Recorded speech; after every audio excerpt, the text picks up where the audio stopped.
Back live with you tonight here on InFocus, and thanks for staying on. Let's turn to this conversation now. Human Rights Day commemorates the 69 people killed in anti-apartheid protests in Sharpeville in the 1960s. It's an opportunity to reflect on the gains made 30 years on into this democracy. Joining us now is Zikode, president of AbahlalibaseMjondolo, as well as Asanda Ngoasheng, diversity expert and a political analyst.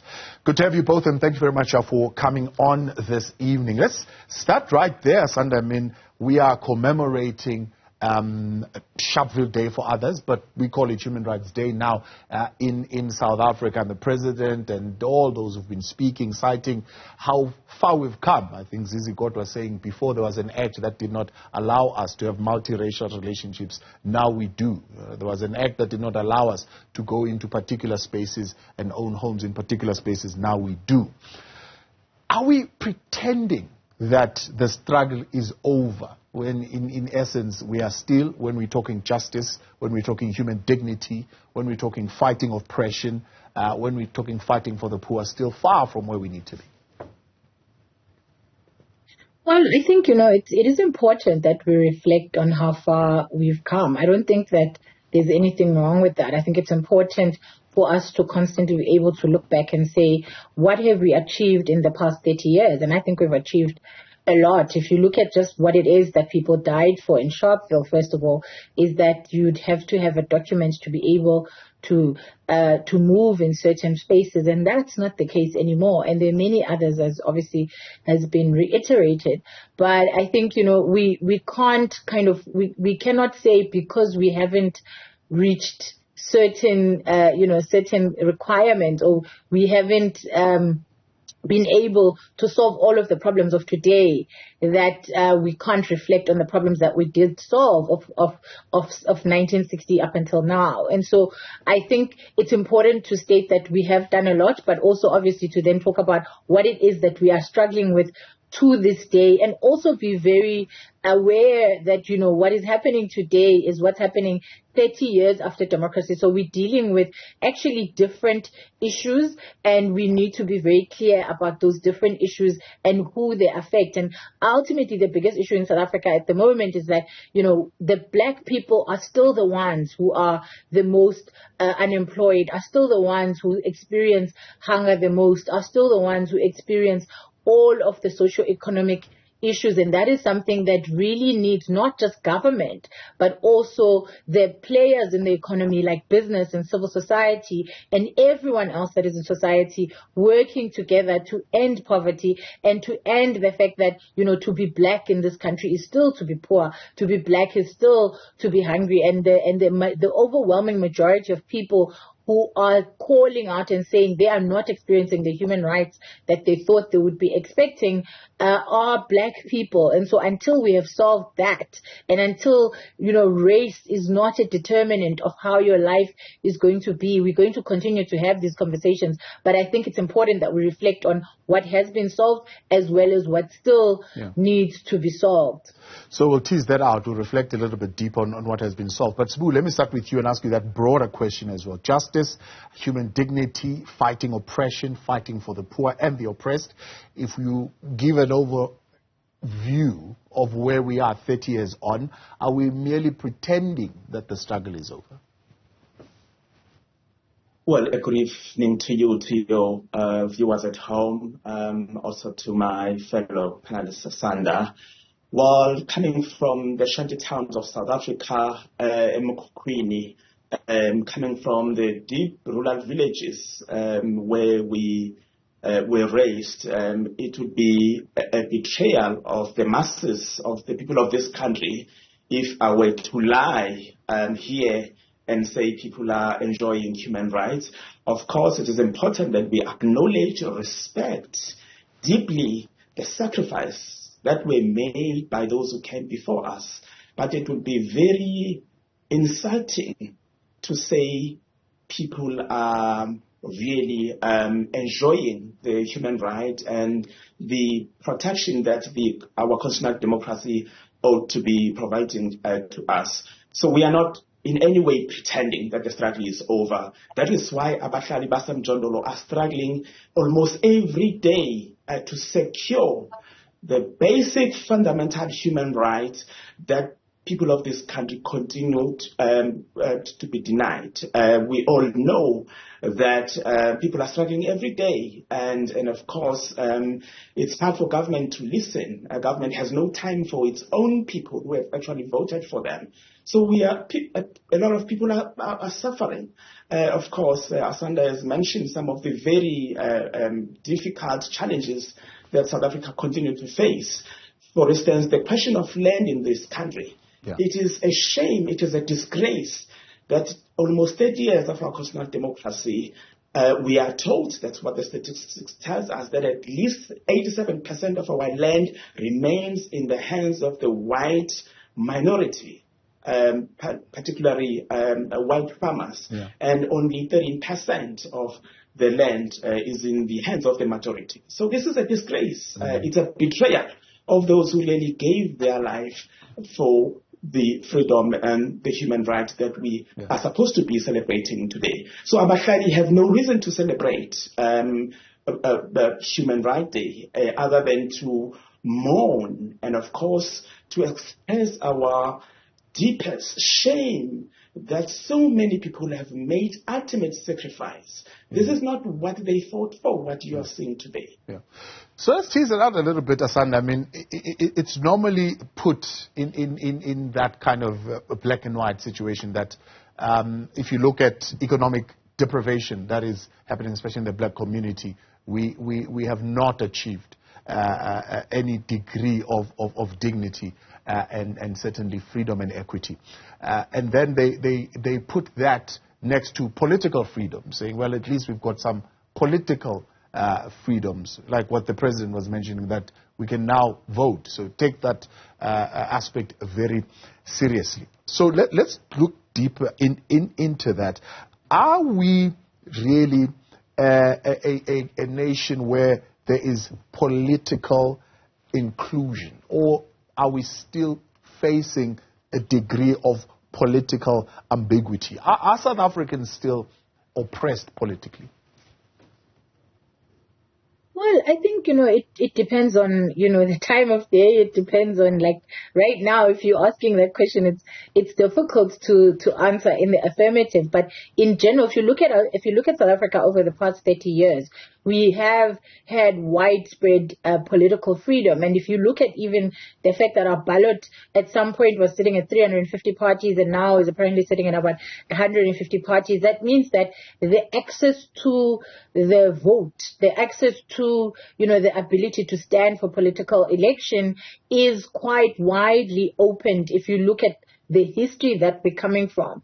But the issue that we have in South Africa is not so much, I don't think our biggest issue is necessarily the political freedom. I think, the fact that I can stand here and I'm somebody who spends a lot of time criticizing the government and I haven't been shot or killed, thank God, is a testament to the high level of political freedom and freedom of expression that exists. Now, that doesn't mean that we aren't seeing increasingly moves to curtail that freedom of speech, but it is to say that we must declare that for the most part we have this. And it's important because I think that the minute we now say because we don't have economic freedom, this political freedom doesn't mean anything, we run the risk of what has happened in the United States, for instance, where people thought that they no longer had to fight for women's rights and women's right to terminate, for example, and now everybody's shocked that, things are being rolled back in ways that they never thought was possible. And so mine is to say we must declare the things we have while also declaring that the things we don't have. And so, yes, could the space be more open? I know that, for instance, AbahlalibaseMjondolo face a lot of murders and attempted murders because of political contestation within the political space. So there's a lot of work that needs to be done, particularly in the KZN area, which unfortunately the MK is stoking fires and ensuring that it doesn't become a thing of the past, but actually is our present reality. That's one of the biggest issues that we have when it comes to political freedom. But I think we cannot take for granted what has been achieved while calling for economic freedom, because economic freedom is what makes the political freedom more real. But we must never, ever take the political freedom or the extent of it for granted, because then we run the risk of losing even that. While on its own it's not enough, it also is not nothing. Yeah. So take parties like Build One South Africa, Musima Mane, who says the current electoral laws are meant to benefit the bigger parties who are already there, to the exclusion of smaller parties and independent candidates who also want a piece of the pie. Is that the kind of political exclusion maybe that you would say we are dealing with today in some form or shape? Well, I think, to a certain extent there is some truth to it, but I also think that, some of these opposition parties or smaller parties are disingenuous when it comes to certain things. Like, for example, if you do a comparative analysis of the amount of media space, just to give you an example, that a political party like the ANC gets versus a Democratic Alliance, you'll see that the Democratic Alliance, despite only having 20% of the vote, gets actually almost the same and sometimes even more media coverage than the African National Congress, which has the majority vote at just under 50% at the last election. And that's been the case for a very long time. If we look at the amount of media coverage the EFF gets, it's more than the 10% or so that they actually have. And so there is a lot of political widening. I think probably what they're talking about is more the fact that the ANC has made moves to change the ways in which political parties are funded, which is going to have an impact on how smaller political parties are able to enter the space. And that's a tricky one as well, because on the one hand, you do want the political party that at the last election won and that got, a large number of votes to be able to get the funding that is commensurate or equivalent to the support that they have. Because I think sometimes we have this problem where we think because we have problems with the ANC or we don't agree with the ANC that, they don't have a right to get the benefits of being the majority party. They do. What we need to do is use the vote and other civic measures and other political measures to remove the ANC from power, to remove the ANC from the majority vote in order to be able to have some of the things that we want. But we can't deny them those, because when it's the DA or Build One SA or any of these political parties who then get into the same power as the ANC, they will be asking for and for the same thing. And so we have to be quite careful about the kind of criticisms that we level. And I've said it many times that one of my biggest issues in South Africa is that at this point, it's almost like it doesn't matter how bad the ANC is, how much there is, and how much lack of care there is, because to actually capture the imaginations of South Africans and continue to fail to provide a viable alternative. Just for instance, today, you're seeing them protesting outside of the human rights event, and some of the things that they're saying are interesting to me, because you have people who are former DA members, a political party that said race doesn't mean anything, now coming and telling us that race means something. How do we believe them when they spent a critical part of their political career and their political life supporting a political party that basically denied the fact that black people continue to be the most negatively affected by the current status, where we have political freedom but we don't have economic freedom. And in fact, there are even efforts to ensure that we move further and further away from the possibility of economic freedom, with the very same DA. We're in support, by the way, with the Busas and the Action SA of this world, because they are in a coalition with the DA,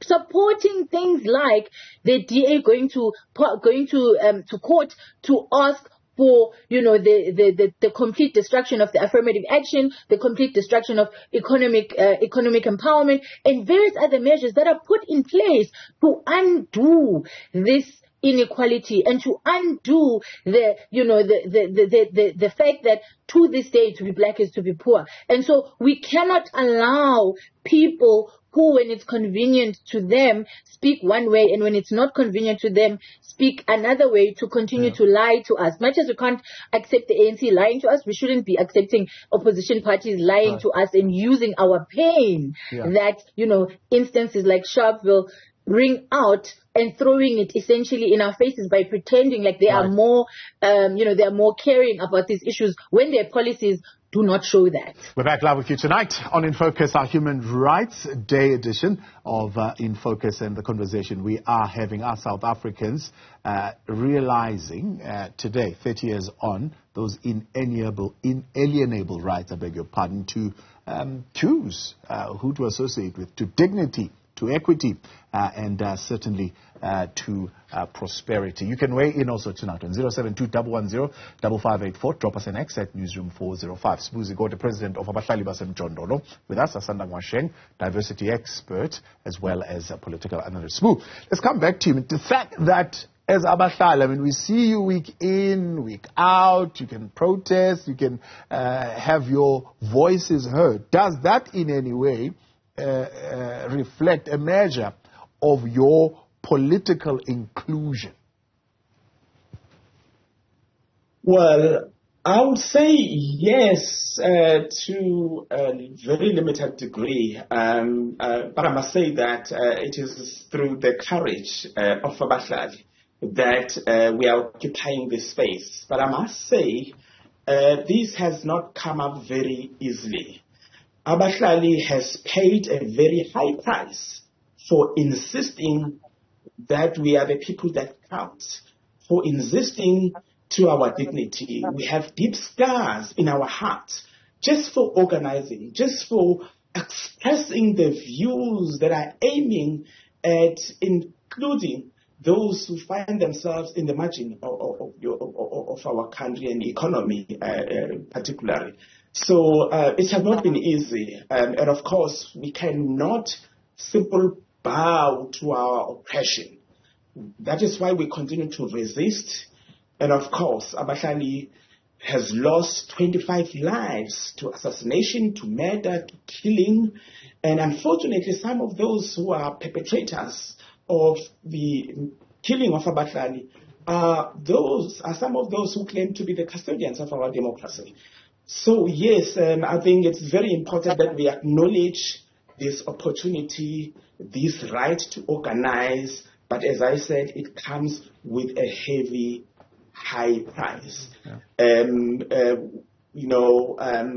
again, we continue to organize and we continue to work under the shadow of death. We are receiving death threats almost every day. So this is not an easy arena for Abahlali to be, navigating. But because of the deep love that we have for our country and her people, we cannot simply fold our arms and accept fear. So we have accepted that death is inevitable in Abahlali struggle, particularly in this bloody province of KwaZulu-Natal, where leadership do not care about putting measures that attempts to stop the political intolerance and the killing of people that. But by putting measures, what do you mean? Are you still experiencing, in your view, what would have been called then unjust laws and unjust practices, for example, that allow for that to be happening in KwaZulu-Natal?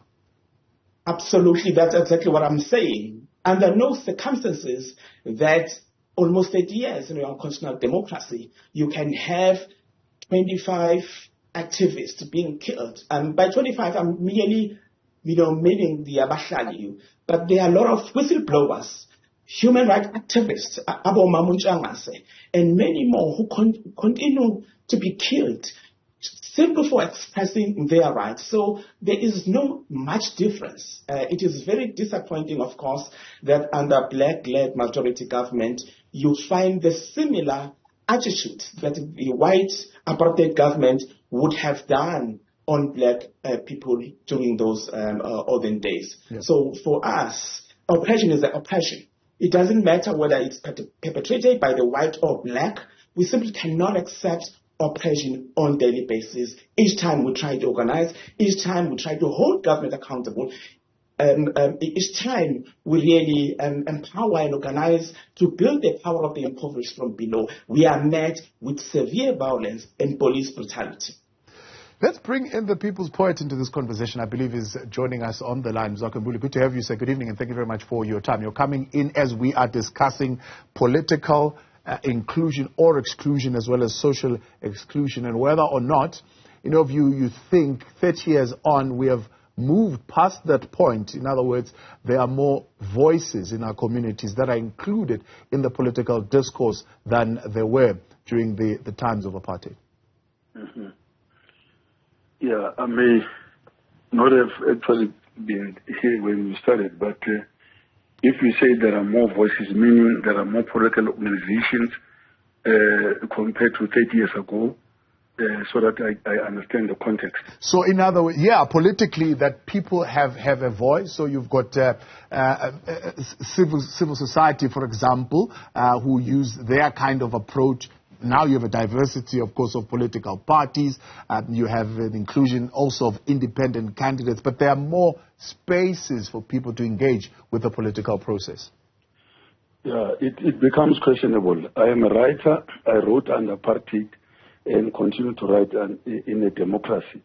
The question is that how come then we have so many organizations and yet less organizations that belong to either to the white sector? I think something is not right. We all have been told that organizations or political parties after 25 years, they deteriorate. In this case, there's no problem in having so many people expressing themselves, because I think it's part of freedom of association and freedom of expression. But what is the point if you have got so many splinter groups instead of becoming one? I'm just giving an example. And it shows that we are a fragmented society, because I would always ask a question: what happened to people who voted for the National Party for more than 300 years? In 1994, those people did not go to the sea. So these people are with us. And either they joined some of the parties that are existing today.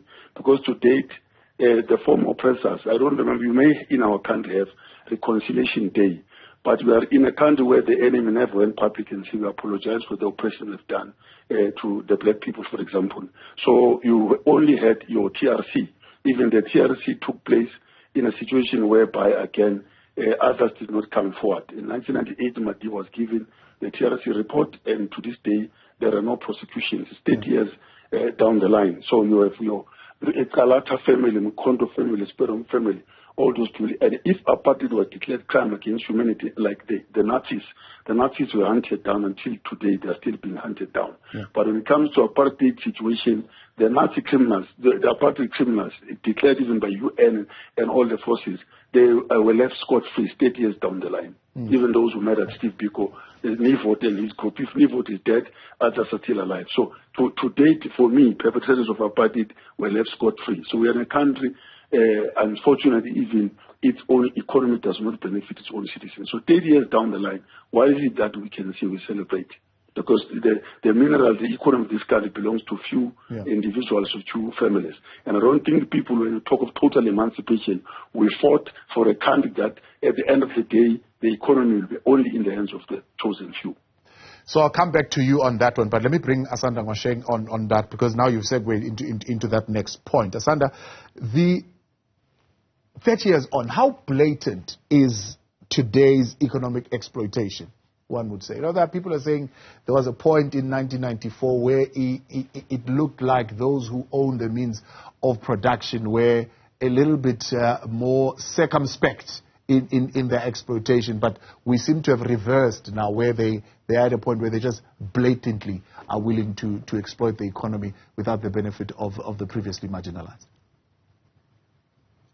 Well, I think, there was, I think in the first sort of 5 to 10 years of South Africa, there was hope and a potential for us coming up with solutions and co-creating solutions that were going to ensure that we were building a country that was going to benefit everyone in it.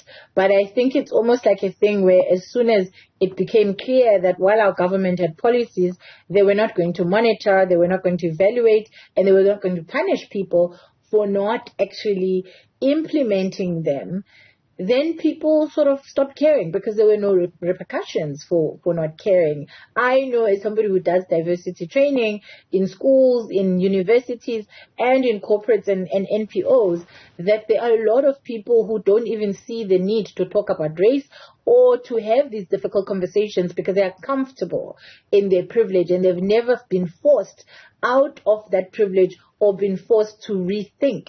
And I think what's sad at this point in time is that it's not only white South Africans who are exploiting us as the black majority, but it's also international people who are struggling with their economies in Europe, in the US, and are coming to South Africa, yes, to bring investment in part, but also in part to continue the exploitation and to uphold this exploitative system in what I'm beginning to term a recolonization of South Africa and other global South countries that have, developing economies and weaker currencies, which are deliberately set up to be weaker by the international economic system and its inequality, by the way. And so I think it's quite important for me that when we look at South Africa and we talk about South Africa and the inequality, that we also constantly talk about it and remind everyone that it's not an isolated incident or space, but it is actually a global system of inequality that continues to ensure that us and every other non-white country in this world is going to continue to suffer and going to continue to be a paradise for those who come from Europe, whether they came through colonization or are coming now post-colonization, while it continues to become a hellhole for those who are, originally people of this African soil and other global South countries. And so I think sometimes we need to not just, as I've said, talk about South Africa, but also talk about the dire and negative impacts of globalization, which supports this racism, which supports this global white supremacy, and this capitalistic system and exploitation work hand in hand together to ensure that black people, particularly in South Africa, continue to be at the bottom, continue to be deprived. Because for as long as we are poor, for as long as we struggle to access the best education, we are in no position to fight or to argue or to actually call for reparations or to demand our land, and all of these the unfinished business of not only colonization but also of apartheid. And this is why I always go back to say we must acknowledge the gains that have been made, because if we don't acknowledge them, we stand to lose the little that we have. But in acknowledging them, we mustn't get lost and forget to talk about what this new struggle that we are facing in, which is globalized, which is even more dominant and even more powerful and even more intent on stepping its foot and ensuring that the black man or the black woman continues to be at the bottom with the white man on top, earning the money from the sweat of the black man or woman. Back with you with Asanda Ngoasheng as well as Zikode of AbahlalibaseMjondolo, the People's Poet, Mzwakhe Mbuli, also joining the conversation on the line this evening. Let's bring in, if we are to ask the question, are we serious about the economic transformation, is that question only hinging on how we deal with the question of the land? Well, we are not serious about the economic transformation. There is, as Asanda put it, by design, the economy is meant to benefit the elites who would want to use the working class and the impoverished people to remain, at the level where we are, where we have absolutely no voice, no means, no relevant skills to participate in the economy. And for us, really, I think it's colonization once again. Those of us who think we are smart but unable to emancipate ourselves. We live in the most productive economy in human history. The economy that is able to feed everyone, that is able to house everyone, that is able to clothe everyone. But these resources are not used equally.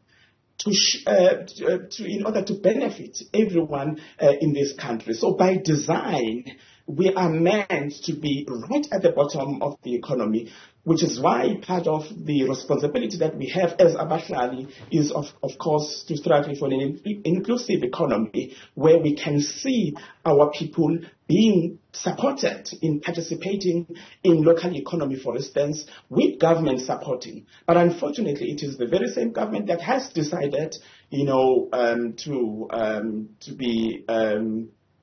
to work against the people.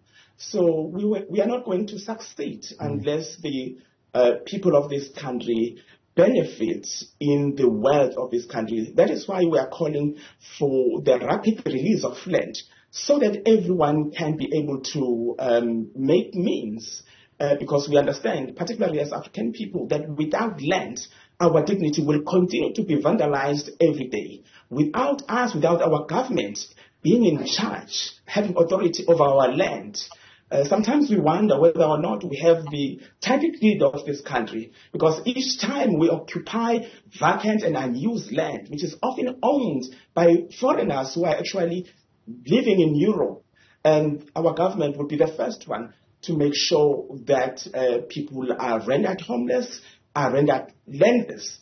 So it is for that reason why we intensify the struggle to call for a rapid land release, so that an African child can actually have not only a decent home, but we are able to make use of the land and make sure that we do cooperatives and farming, so that we can actually get food from the soil, because industries and other economic opportunities are not really available for people. So the only option that we have is the soil. We know that if we were to have land, we will be able to get rid of poverty. And of course, inequality will automatically be removed once we are able to have access to land, and we are supported to make use of the land in a manner that will benefit us in terms of making sure that there's food, but also there's economy that would flourish from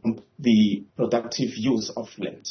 Mzwakhe, how sophisticated is economic exploitation today? I mean, for example, I know you would be at the forefront, for example, of the manipulation of royalties of artists, and how sophisticated and smart that thing is being done. Maybe that's one scale of where it is done, but there is a bigger one. I mean, if you're talking about the macro, the macroeconomics of the globe, as Asanda would say. Yeah, I don't want to go there. Let's start where things went wrong. There was CODESA after the 1994 elections. CODESA. At CODESA, the economy was never discussed. They discussed three heads of the country, your judiciary, your parliament. The economy was not on the agenda. One. Two, historically, there was Freedom Charter 1955. Even the Freedom Charter was like thrown out of the window. There was no nationalization of the mines, the banks. All those things were never discussed. So things went wrong at CODESA, whereby the leadership compromised. At CODESA, they did not know what was going to happen 5 years later. So it means they've discussed whatever they've discussed, but did not know what is going to happen 6, 7, 8 years later. So we are in a situation where we had leaders that compromised us. They did not represent us.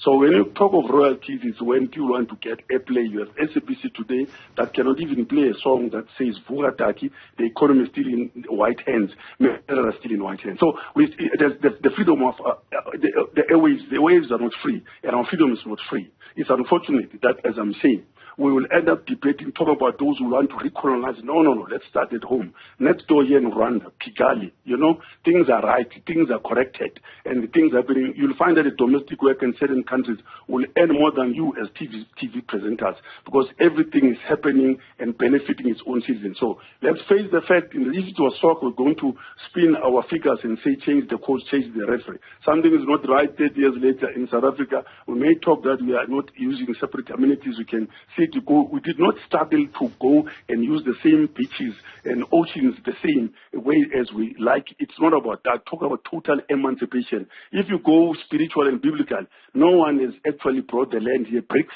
Jeff Mutupeng will say that, Professor Robert Sobukwe, that the 3 ships that landed in the Cape started our trouble in this country. But we are saying, I'm a prisoner of hope. I think something needs drastically to happen in this country. And if we can have leaders that will actually make things happen, it doesn't mean that we cannot actually go to the right direction unless somebody will say we took a wrong turn. There's no Joshua, there's no Moses. But things can still come right in this country if you can have the right people, not corrupt people, and make sure that the country steer to the right direction and never compromise. Never compromise the economy. It belongs to the people. No one can make a banana, no one can make a gold or diamond, no one can make apples. These things were created for us, and they are enough for all of us to share. Mzwakhe Mbuli, appreciate your time. Thanks so much for coming on. That's the People's Poet, Asanda Ngoasheng, political analyst and diversity expert, as well as AbahlalibaseMjondolo's Zikode. Thank you very much for coming on this evening. That's why we leave it for tonight. More reaction to the news of possible death of Marcus Rooster when we return after the break.